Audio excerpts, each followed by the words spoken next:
Hey guys, how you doing? Hope you're doing okay. I'm going to read through part of this article. It's a very long article. There's a link in the description if you'd rather go through it yourself. I'm going to use the word weird, bizarre, very unusual situation. I'm not a psychologist, but I would think that some form of psychosis, paranoid schizophrenia, or such is at play in regards to this situation. And this incident happened a while back. The article was published a few days ago, so it's not that up to date. I'm a little bit slower than I typically am, but we're going to read through a fair bit of the details. In essence, it's about this guy here who killed his two children, one of which was 2 years of age, another 10 months of age, whilst he was in Mexico looking after the children. And why did he kill the children? Well, because he believed that they had serpent DNA. So, frankly, forgive my facetiousness, but frankly, my flippantness. The guy is insane, mad as a hatter. So we're going to have a look through the details. As I say, it is fairly long. There's a link in the description if you'd rather just go through that yourself. A California surf instructor accused of killing his two kids with a spearfishing gun at a Mexico holiday resort told FBI agents after his August arrest that he believed that he was Neo from The Matrix. In an interview with federal agents last summer, Matthew Taylor Coleman, 40 years of age, who had become obsessed with the alt-right conspiracy group QAnon prior to killing his two children, Kaleo, 2 years of age, and Roxy, 10 months of age. He discussed time travel, teleportation, and his kids telling him about babies being placed in fireworks, food, and walls. So again, mad as a hatter. Matthew Coleman, 40 years of age, killed the two children with a spearfishing gun. Here are the two children, Kaleo and Roxy. There's the mother. There's a better picture. We'll have a look at the better picture. Sweet children, Kaleo and Roxy. So 2-year-old boy, 10-month-old girl.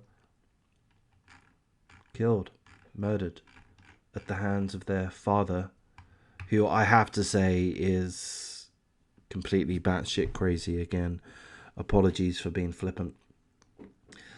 According to the warrant filed in the United States District Court for the District of California, February the 17th, Coleman ranted to agents after confessing to the double murder, saying that he was either crazy or the only person left on Earth that is a true man. I'm going to go with the first one, Coleman. Explaining why he killed his two children, Coleman mentioned during the interview that Q, as in QAnon, was actually talking to him ahead of the murders, referring to QAnon. QAnon, perhaps you're aware of it. It's it's generally described as being a conspiracy theorist group that believe in a government insider called Q that's been leaking information about various topics to the population. You might believe it, you might not.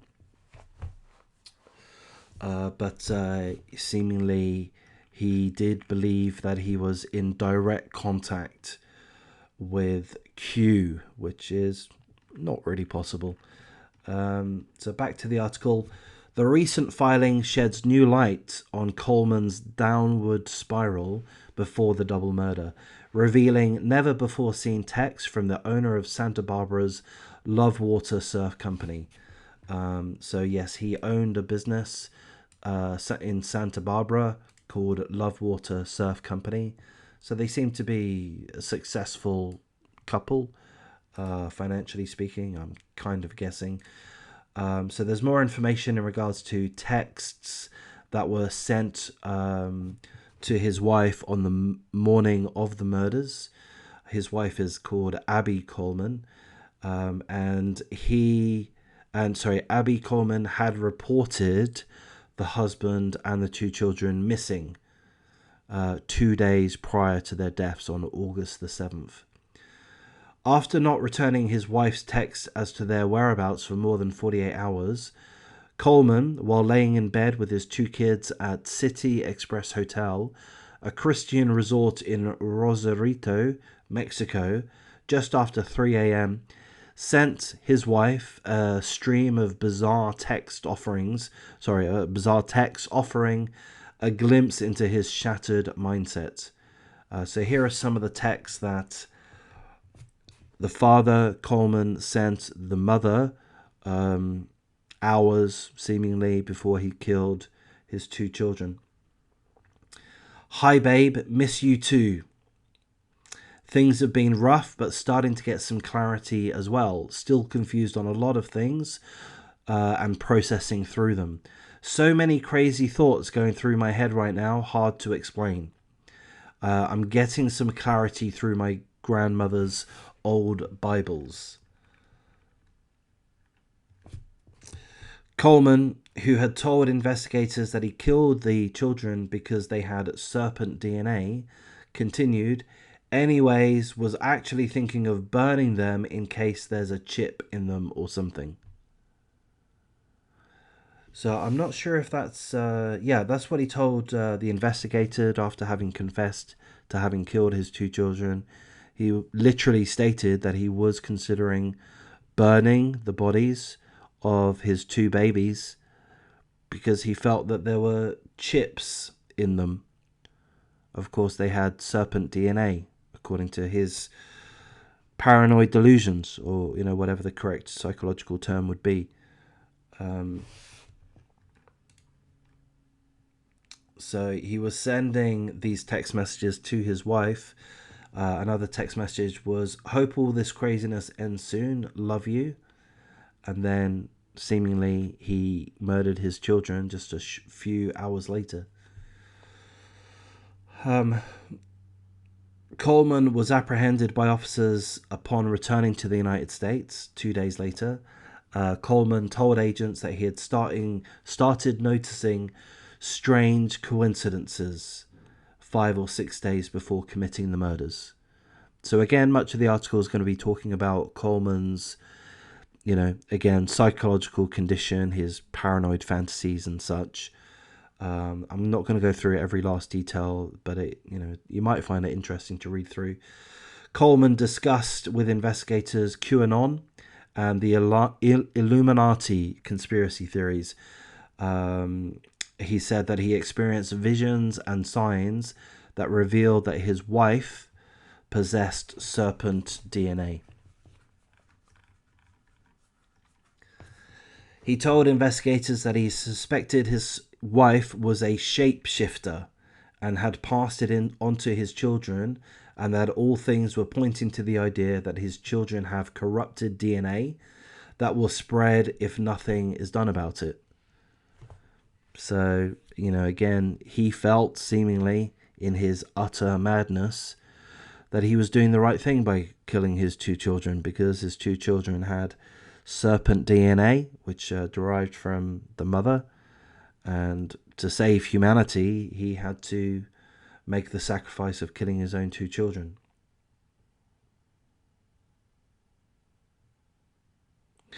He also said, Coleman said, that he could see all of the pieces being decoded like the Matrix. So he felt that he was Neo from the Matrix. He discussed time travel and teleportation. The guy is just utterly mad. That's about much of the details as I want to go through. It gets a little bit dry reading through the details. So it does continue to talk about his fascination with QAnon. It talks about hand signs, so Illuminati hand sign related.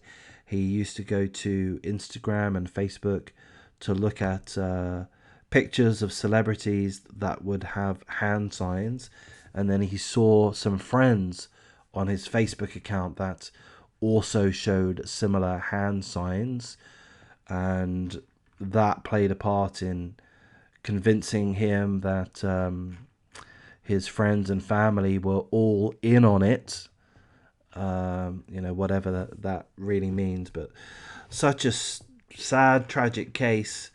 I mean, I normally get extremely angry with child murderers, and this child murderer killed two beautiful young children here.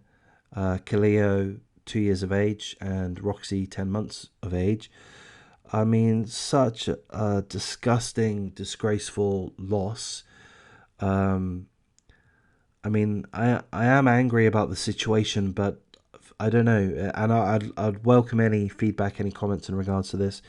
I do feel hard to fully blame the murderer in this case because they're clearly insane, clearly and utterly insane.